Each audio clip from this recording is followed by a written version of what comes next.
Bienvenue à toutes et à tous. Ceci est un enregistrement de la formation sur le projet de Pérédance sur le campus que nous, le Centre d'innovation en santé mentale sur les campus, ou CISMC, avons adopté de la CSM nationale, donc l'Association canadienne pour la santé mentale. Avant de commencer, j'aimerais me présenter. Je m'appelle Julie Porot, je suis la responsable bilingue de la recherche et des connaissances au centre. Nous sommes ravis de vous présenter ce projet, ce que c'est, ce que cela implique et comment vous pouvez le mettre en œuvre sur votre propre campus. Je vais vous faire voir tout cela qui se trouve sur notre site web et vous montrer comment y accéder. Alors, je voudrais d'abord commencer par une reconnaissance des territoires ancestrales. Je reconnais que la terre sur laquelle je me situe aujourd'hui est le territoire traditionnel de nombreuses nations, notamment les Mississauga du Crédit, les Anishinabeg, les Chippewa, les Haudenosaunee et les Wendat, et abrite maintenant de nombreux peuples diversifiés des Premières Nations, des Inuits et des Métis. Je reconnais également que Toronto est couvert par le traité 13 avec les Mississauga du Crédit. Nous honorons et respectons leurs liens ancestraux avec cette terre. En reconnaissant ces territoires, nous affirmons notre engagement à travailler en collaboration avec les peuples autochtones pour bâtir un avenir de respect, de réconciliation et de partenariat. Je vais vous présenter nos partenaires. Donc, le Centre d'innovation en santé mentale sur les campus est un projet de partenariat. C'est une collaboration vraiment unique entre 5 organisations, les collèges ontariens, le Conseil des universités de l'Ontario, l'Ontario Undergraduate Student Alliance, la College Student Alliance et l'Association canadienne pour la santé mentale, division de l'Ontario. Notre centre est fondé par le gouvernement de l'Ontario. Voici un aperçu de l'ordre du jour. Donc, on va commencer par une introduction du programme de soutien par les pairs sur le campus. Ensuite, nous allons présenter les valeurs de la paire et danse, les fondements de la paire et danse et l'écoute active. Nous allons passer en revue un aperçu des modules, ce que c'est l'engagement étudiant et la voix étudiante. Nous allons vous donner des conseils à faire et à ne pas faire. Et enfin, la préparation du facilitateur ou de la facilitatrice et les attentes du programme. Alors, des objectifs de la séance, comment expliquer et comprendre les attentes du programme, discuter des principes et des valeurs de la péridance, identifier les normes de groupe pour le lien et l'appartenance, vous aider à adopter le contenu à votre campus et à vos étudiants et étudiantes, et vous aider à vous préparer à dispenser votre programme. Donc, c'est important de noter que le but de la session d'aujourd'hui n'est pas d'expliquer étape par étape comment créer un programme de soutien par les pairs sur votre campus, mais de vous introduire à cette formation spécifique qui a été créée par la CSM nationale. Et pourtant, le CISMC dispose d'un certain nombre de ressources qui peuvent aider vos campus, qui créent un nouveau programme de soutien par les pairs ou qui cherchent à faire une révision importante.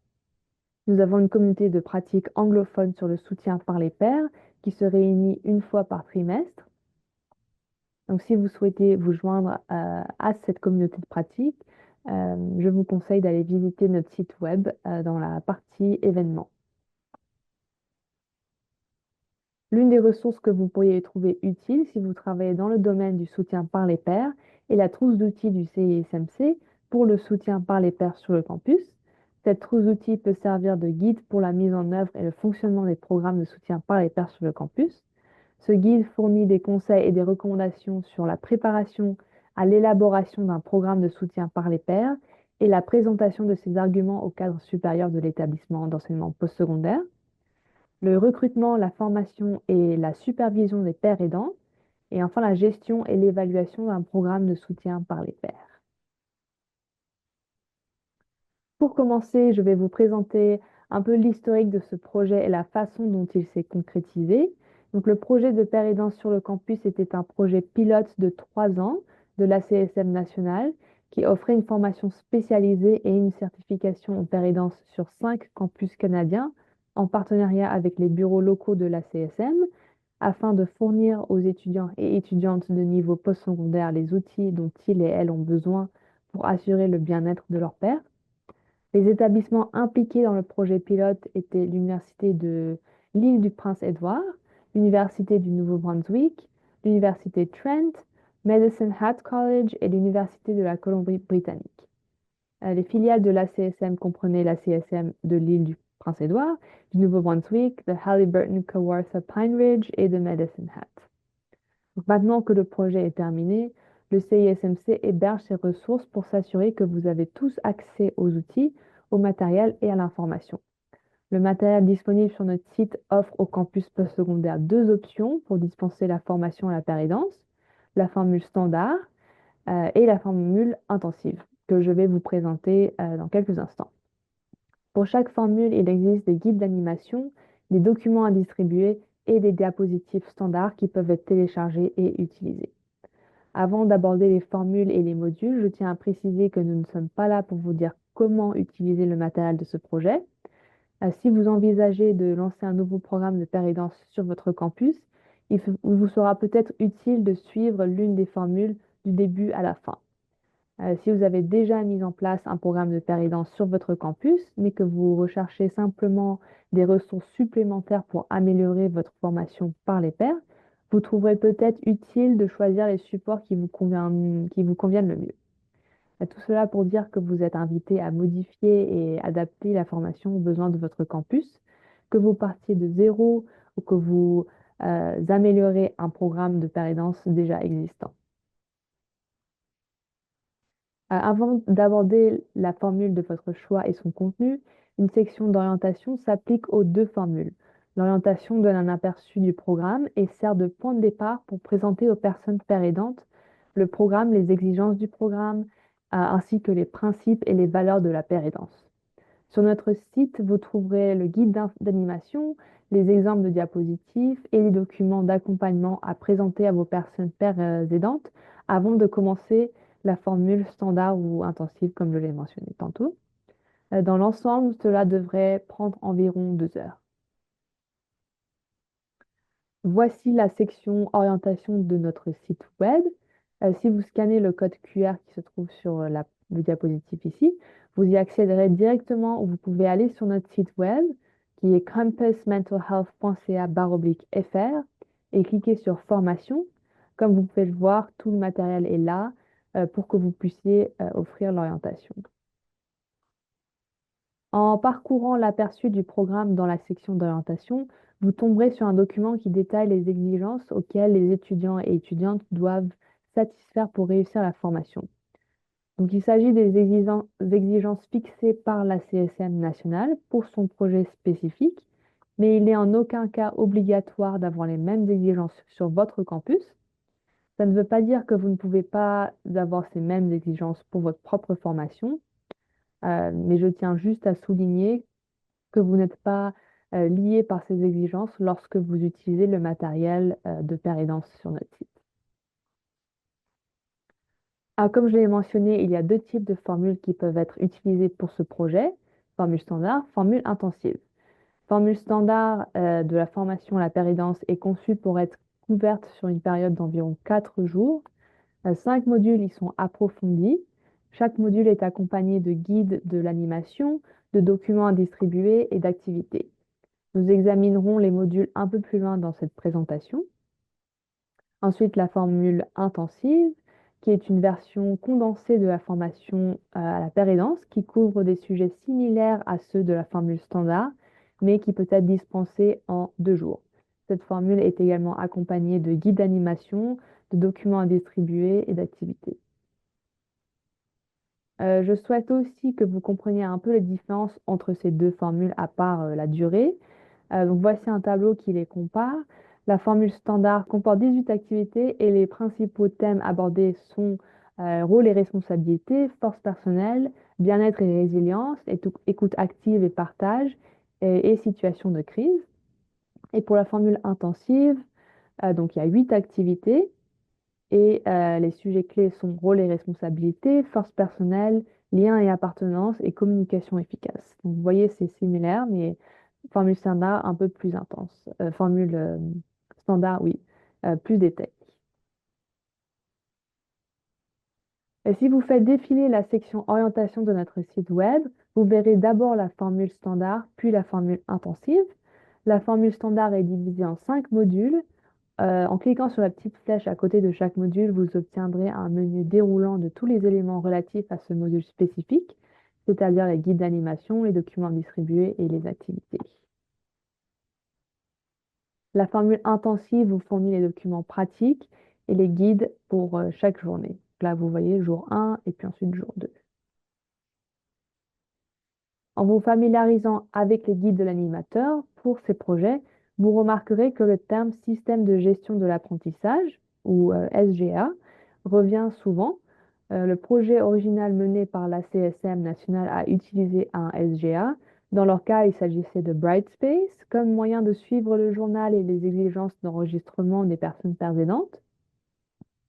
Comme je l'ai mentionné plus tôt avec les exigences du programme, nous voulons reconnaître que l'utilisation d'un SGA n'est en aucun cas obligatoire pour les campus si vous décidez d'utiliser cette formation. Dans l'ensemble, les principaux points d'apprentissage de ce programme sont les suivants. Aider les étudiants à réussir, s'appuyer sur ce que les étudiants savent déjà, partir de l'expérience vécue, encourager les étudiants et étudiantes à être ouverts à la vulnérabilité. Les objectifs d'apprentissage du programme de pérédance pour les personnes pères aidantes sont les suivants. Donc, le rôle et les responsabilités des personnes pères aidantes, les moyens d'établir des liens et des stratégies de communication efficaces avec les pairs, des stratégies d'autocompassion pour donner la priorité à son propre bien-être tout en soutenant les autres, et des ressources de soutien supplémentaires pour mettre en relation les pairs qui peuvent être en difficulté. Commençons à explorer ce que signifie être une personne père aidante en discutant des valeurs fondamentales de la père aidance. Donc, parce que la père aidance est ancrée dans l'expérience vécue et la formation, plutôt que dans une éducation formelle telle qu'un diplôme, ces valeurs directrices doivent être respectées sans réserve. Nous savons que les personnes pères aidantes effectuent un travail efficace lorsque le soutien qu'ils offrent est conforme à ces valeurs. Et nous savons qu'ils pourraient s'améliorer lorsqu'ils offrent un soutien qui n'est pas conforme à ces valeurs. Donc il y en a 8 en total. Alors, passons-les en revue. La première est réciprocité. Donc nous avons tous quelque chose à apprendre les uns des autres. La dignité, nous croyons que chacun, chacune a de la valeur. Autodétermination, nous savons ce dont nous avons besoin. Intégrité personnelle, nous valorisons l'authenticité, le respect et le comportement éthique. Je voulais juste aussi mentionner que le code QR sur le diapositive vous mènera directement au document sur les valeurs du soutien par les pairs qui se trouve sur notre site web qui accompagne cette partie. Donc, continuons les 4 autres valeurs. Nous avons aussi confiance. Nous sommes honnêtes, fiables et responsables. Santé, bien-être et rétablissement. Donc, nous croyons en la réduction des méfaits et au pouvoir de l'espoir. Inclusion sociale, nous croyons au lien et à l'appartenance. Et enfin, apprentissage tout au long de la vie. Nous valorisons le développement personnel. L'objectif est donc d'aligner votre père aidant sur ces 8 valeurs. Et le document que vous trouverez si vous scannez le code QR invite vos personnes père aidantes à réfléchir à des actions tangibles qu'ils et elles peuvent réaliser en tant que personnes père aidantes pour chaque valeur, sur lesquelles vous pouvez travailler avec eux et avec elles ou leur demander de le faire individuellement ou en groupe. Donc, nous venons de passer en revue certaines valeurs fondamentales de la père aidance. Voici quelques valeurs supplémentaires fournies par Peer Support Canada, qui sont semblables mais aussi différentes de celles que nous avons mentionnées plus tôt. Nous avons espoir et rétablissement, c'est-à-dire reconnaître le pouvoir de l'espoir et l'impact positif d'une approche axée sur le rétablissement. Autodétermination, croire que chaque personne sait intrinsèquement quel chemin vers le rétablissement est le plus approprié pour elle et ses besoins, en notant que c'est le choix du ou de la paire de s'impliquer ou non dans une relation de père aidance. Relation empathique et égalitaire, notez que la relation de père aidance et toutes les personnes impliquées peuvent bénéficier de la réciprocité et de la meilleure compréhension qui découle d'une expérience vécue similaire. Dignité, respect et inclusion sociale, reconnaître la valeur intrinsèque de tous les individus, quels que soient leurs antécédents, leurs préférences ou leur situation. Intégrité, authenticité et confiance, Notez que la confidentialité, la fiabilité et le comportement éthique sont respectés dans chaque interaction. Santé et bien-être, reconnaître que tous les aspects d'une vie saine et bien remplie. Apprentissage tout au long de la vie et développement personnel. Reconnaître la valeur de l'apprentissage, du changement et du développement de nouvelles perspectives pour tous les individus. Maintenant, passons au fondement de la paire aidance.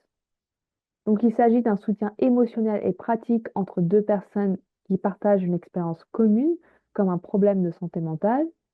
Nous conseillons d'éviter les expériences générales pour avoir un moyen efficace d'offrir de l'empathie, de la validation, de l'encouragement, de l'espoir et du soutien. Nous ne voulons pas penser que nous en savons plus que la personne assise en face de nous. La personne paire aidante doit croire que la personne assise en face d'elle a les compétences, les aptitudes et les connaissances nécessaires pour l'aider à relever les défis auxquels elle est confrontée. Les personnes paires aidantes sont juste assises sur le siège du passager pour que l'étudiant et l'étudiante n'aient pas à se débrouiller tout seul ou toute seule. Donc, qu'est-ce que cela signifie lorsque nous disons que la paire aidance est une approche des soins fondés sur les valeurs? Ça veut dire qu'elle est enracinée dans des expériences vécues. Elle est fondée sur un ensemble de valeurs qui constituent les principes directeurs du travail. En quoi une approche des soins fondée sur les valeurs est-elle différente des autres approches? Donc, elle n'est pas fondée sur un manuel de pratique exemplaire. Elle n'est pas fondée sur le fait qu'une personne en sait plus que l'autre sur la situation dans laquelle elle se trouve. Il ne s'agit pas de symptômes auxquels une personne est confrontée, mais de ses objectifs dans leur ensemble. Qu'entendons-nous lorsque nous disons que la paire aidance est basée sur des expériences vécues? Les expériences que vous avez vécues et les leçons que vous avez tirées de ces expériences constituent le fondement de la connaissance et basées sur les expériences vécues et rien d'autre. L'écoute active est un élément essentiel de la paire aidance, mais à quoi ressemble-t-elle? Passons en revue les trois parties. Donc, à quoi cela ressemble-t-il lorsque quelqu'un vous écoute vraiment? Donc, il y a un contact visuel pour certaines cultures, peut-être un hochement de tête, être au même niveau, quelqu'un de présent. Que ressent-on lorsque quelqu'un vous écoute vraiment? C'est réconfortant, il n'y a pas de marginalisation et on se sent euh, une présence à vos côtés durant la conversation. Qu'entendons lorsque quelqu'un vous écoute réellement? Donc, on peut entendre oh oui, par exemple, ou je t'écoute, poser des questions, offrir une validation, partager des expériences similaires et faire preuve d'empathie. Donc, nous vous invitons à vous remémorer un moment où quelqu'un vous a activement écouté. Donc, qu'est-ce que cela vous a fait ressentir et pourquoi est-ce que cela vous a marqué?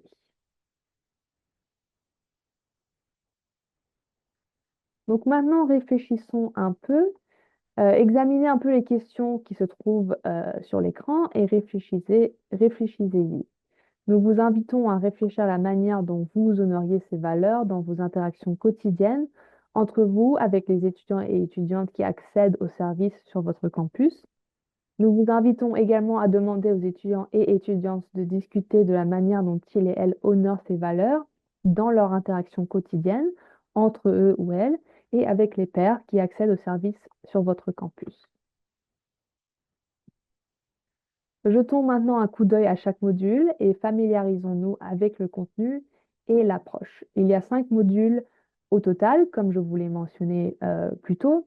Chaque module est affiché sur notre site web pour les deux types de formules, donc standard et intensif, accompagné d'un guide d'animation pour vous aider à enseigner les modules aux futures personnes précédentes, d'un exemple de diaporama et de tous les documents et les feuilles de travail qui accompagnent le module. Il y a 5 modules que vous allez parcourir lors de cette formation et ces modules englobent de nombreux domaines d'intérêt sur la péridance. Donc, passons-les en revue un par un. Donc, module 1, aperçu de la péridance, avec les principes de la péridance, les rôles et responsabilités de la péridance. Module 2, liens et appartenance, qui couvre les expériences personnelles et les préjugés, instauration de la confiance et les espaces accueillants. Module 3, stratégie d'auto-soin, les conseils de bien-être, les stratégies de résilience, la santé liée à la consommation de substances. Module 4, compétences en matière de communication. Donc l'écoute, la clé pour comprendre, les techniques pour poser des questions, le partage d'expériences et l'emploi d'un langage inclusif. Et enfin, module 5, soutien supplémentaire. Donc par exemple, que faire en situation de crise, les ressources locales et les principes d'autodétermination. L'ordre des modules est intentionnel car nous voulons commencer par clarifier le rôle et les responsabilités, souligner l'importance des liens, puis passer à l'auto-soin avant de développer certaines compétences et de terminer par ce qu'il faut faire lorsque les pairs peuvent être en difficulté. Pour chaque diapositive du module, vous verrez qu'elle est divisée en deux catégories, l'objectif du module et le contenu à réviser et adapter. L'objectif du module vous donne un aperçu de ce que le module a l'intention d'enseigner aux personnes pairs aidantes et le contenu à réviser ou à ajuster est un élément que vous adapterez en fonction de votre campus. Alors, module 1, l'objectif de ce premier module est de clarifier le rôle d'une personne père aidante et d'aider les étudiants et étudiantes à voir où ils et elles en sont. Nous voulons qu'ils et elles s'identifient personnellement au rôle et qu'ils et elles pensent à des situations qu'ils ont vécues où un père euh, les a soutenus et en quoi cela a été différent d'un ami, par exemple, offrant des conseils ou d'un ou d'une conseillère ou d'un thérapeute offrant un soutien clinique. Une activité qui est basée sur un scénario permet aux étudiants d'explorer cette gamme de soutien. C'est également à ce stade que vous présentez les services de péridance que vous proposez sur le campus. Le contenu que vous allez réviser et adapter est constitué de détails sur les services de soutien et les offres de votre campus. L'activité clé de ce module est l'organisation d'une activité d'énoncé de père aidance. Cette activité consiste à demander aux personnes pères aidantes de rédiger une courte déclaration pour décrire la père aidance avec leurs propres mots. Dans le cadre de cette activité, vous veillerez à ce que leurs énoncés soient pertinents et qu'ils et elles ne promettent pas trop ce qu'ils et elles peuvent offrir en tant que personnes père aidantes. Et vous vous assurez que l'expérience vécue est incluse dans leur description. Module 2, donc ce module est considéré comme vraiment le cœur du programme. La création d'un espace, l'appartenance et de confiance est fondamentale pour la pérédance. Ce module est donc essentiel pour aider les étudiants et étudiantes à réfléchir à la manière dont ils et elles se sentent liés à un groupe ou un espace et ce qu'ils et elles peuvent faire intentionnellement avec leur père lorsque ils et elles sont dans un rôle de personne pérédante. L'activité clé de ce module est axée sur les déséquilibres des pouvoirs. Dans le cadre de la pérédance, nous nous efforçons activement de minimiser la dynamique des pouvoirs qui repose sur un échange mutuel. Par conséquent, si nous cherchons à créer des liens et un sentiment d'appartenance, il faut garder à l'esprit que, au moins dans un premier temps, les étudiants peuvent percevoir un déséquilibre des pouvoirs parce qu'ils et elles sont habitués à cette situation lorsqu'ils et elles accèdent à d'autres services. Donc, cette activité consiste à examiner des scénarios spécifiques et la manière dont nous pourrions travailler intentionnellement pour renforcer les liens et l'appartenance et réduire tout sentiment de déséquilibre des pouvoirs. Ici, vous voudrez souligner l'importance pour la personne péridante de reconnaître toute situation potentiellement problématique et d'énoncer clairement sa position. Donc, en tant que personne péridante, je suis ici pour donner un exemple. Donc, exemple de scénario, un étudiant que vous soutenez explique qu'il s'est disputé avec son groupe d'amis parce qu'ils ont découvert qu'il parlait dans leur dos. L'étudiant vous demande s'il devrait envoyer un message au groupe pour s'excuser ou attendre de le revoir durant la fin de la semaine.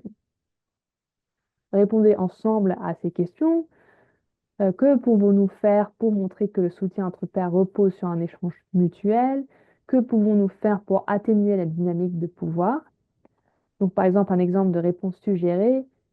Cela semble vraiment difficile. J'aurais vraiment du mal à vivre cette situation.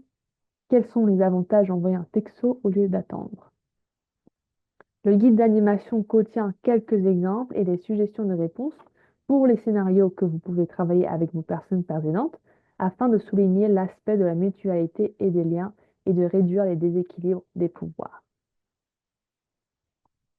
Module 3. Donc, ce module couvre l'éventail du bien-être et demande aux étudiants et étudiantes de réfléchir à ce que chaque extrémité du bien-être représente pour eux et pour elles.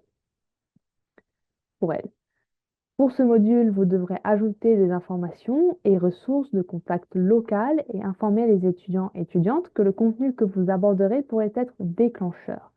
Des mesures de soutien supplémentaires, telles que la possibilité de ne pas participer et l'accès à des espaces calmes, sont autant d'éléments à prendre en compte avant d'organiser ce module. L'activité clé de ce module porte sur la résilience. Nous avons tous notre tempête parfaite pendant laquelle nous devons utiliser toutes nos stratégies pour prendre soin de nous et essayer de répondre à nos besoins personnels afin d'éviter de nous sentir dépassés.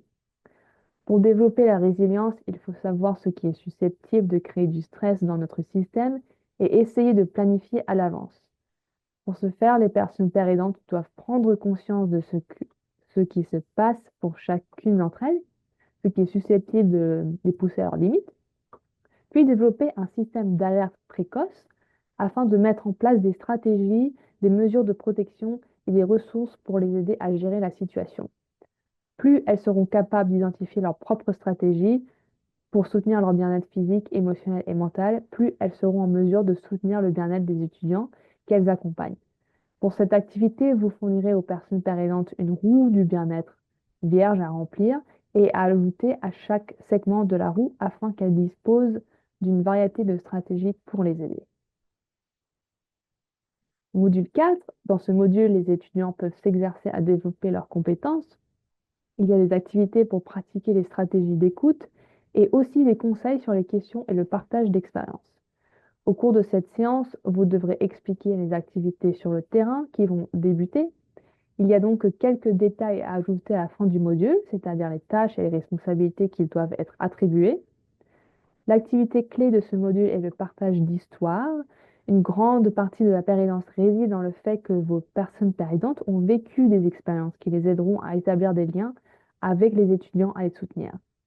Il faut toutefois savoir reconnaître de bons moments et la bonne façon de partager ces expériences en tenant compte des valeurs de la péridance pour éviter de finir par prodiguer des conseils ou par juger les choix des autres.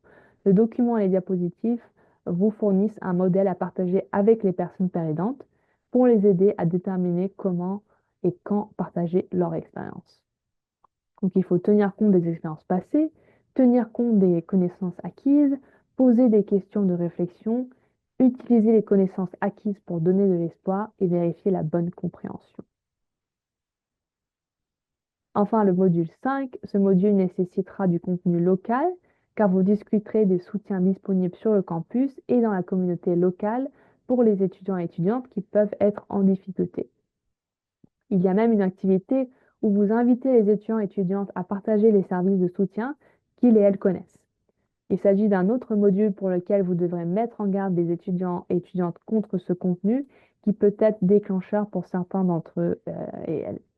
Le point essentiel à souligner ici pour les personnes pères aidantes est de ne pas oublier l'autodétermination lorsqu'il s'agit d'étudiants et étudiantes en difficulté. Les personnes pères aidantes sont là pour valider les sentiments, puis collaborer et apporter leur soutien si nécessaire. L'activité clé de ce module concerne le soutien en cas de crise et la manière dont, en tant que personne père aidante, vous pouvez soutenir une personne en situation de crise. Pour cette activité, vous passerez en revue 3 aspects clés du soutien en cas de crise et discuterez de ce qu'il signifie. Valider, collaborer et soutenir. Vous poserez à vos personnes pères aidantes des questions telles que quelle partie de ce processus serait difficile pour vous ou qu'auriez-vous besoin de garder à l'esprit et à partir de là, vous ferez des jeux de rôle pour illustrer certains scénarios. La prochaine partie de cette séance portera sur l'engagement étudiant. Au-delà de la participation aux séances, nous savons qu'il y aura des obstacles sur le chemin pour encourager les étudiants à compléter les composants du programme. L'engagement étudiant en général est un problème persistant dont nous entendons parler sur tous les campus et il est parfois difficile d'amener aux étudiants non seulement à s'engager, mais aussi à s'impliquer activement. Ce programme de péridance sur le campus tente de trouver un équilibre entre ce qui est réaliste d'attendre des étudiants et ce qui est nécessaire pour préparer correctement les étudiants à soutenir les autres. Nous savons que ce programme est destiné à vos étudiants et étudiantes afin de les aider à se sentir confiants et confiantes et prêts et prêtes à jouer leur rôle de personnes aidantes. Nous pensons que les liens et l'appartenance sont les principaux concepts à démontrer et à développer chez les personnes pertinentes. Si les personnes pertinentes peuvent rapidement établir un lien et une relation de confiance avec les étudiants et étudiantes, elles créent un espace pour les autres valeurs de la pérédance qui viendront avec l'expérience. Donc, il est donc essentiel d'en faire la démonstration au cours du programme et d'écouter la voix des étudiants pour savoir ce qui est nécessaire pour assurer ces liens et cette appartenance. Dans cette optique, nous devrions envisager des moyens d'inclure leur voix et de leur permettre de s'approprier le contenu du programme. Lors de la séance d'orientation, vous pouvez inviter les étudiants à participer à l'animation des discussions ou à un débriefing, ou les inviter à co-animer certaines des séances de formation. Vous pouvez aussi, pendant la séance d'orientation, demander aux étudiants de donner la priorité à des sujets qui ne sont pas forcément inclus dans le programme. Demandez aux personnes pérédantes de vous donner leurs propres conseils et idées en matière de pérédance qui, selon elles, pourraient aider leurs collègues pérédants et partager-les avec le groupe. Et faire le point à mi-parcours de votre programme pour demander un retour d'information ainsi que demander aux étudiants et étudiantes si ils et elles ont des questions. Voici quelques conseils pour maintenir l'intérêt des étudiants pendant la formation. Donc, les séances en direct, c'est l'occasion d'entrer en contact avec vos personnes aidantes, de discuter de situations dans lesquelles elles peuvent se trouver et de pratiquer des techniques. Vous voulez aussi vous assurer que les séances sont engageantes. C'est pourquoi chaque module comporte diverses activités personnelles et de groupe. Vous ne voulez pas que ce soit un autre cours magistral auquel les étudiants assistent. Vous voulez le rendre amusant et engageant. Activités autodirigées. L'objectif de ces activités est de permettre aux personnes aidantes d'établir des liens personnels et de réfléchir à leur situation actuelle. Une réflexion individuelle sur des sujets liés à la pérédance peut s'avérer bénéfique. Lorsque les étudiants et étudiantes réalisent des activités autodirigées, laissez-leur le temps avant et après les séances pour les réaliser. Certains étudiants et étudiantes peuvent ne pas être tout à fait à l'aise pour réaliser ces activités devant d'autres personnes ou peuvent simplement avoir besoin de plus de temps pour réfléchir et penser. Donc, faites-leur savoir que vous êtes à leur disposition pendant la séance pour répondre à leurs questions, leur prodiguer des conseils, etc. Conversation sur la pérédance. S'entraîner à soutenir quelqu'un donnera beaucoup plus d'assurance aux personnes aidantes lorsqu'elles seront confrontées à une étudiante en difficulté. Dans les modules, elles apprendront que leurs conversations avec les étudiants peuvent être rapides et parfois importantes. Il suffit donc de le leur rappeler. Maintenant que nous avons discuté des différents types de formations, de leur contenu, des activités et de la manière d'impliquer vos pairs, nous allons passer en revue quelques conseils et mises en garde concernant l'animation de la formation.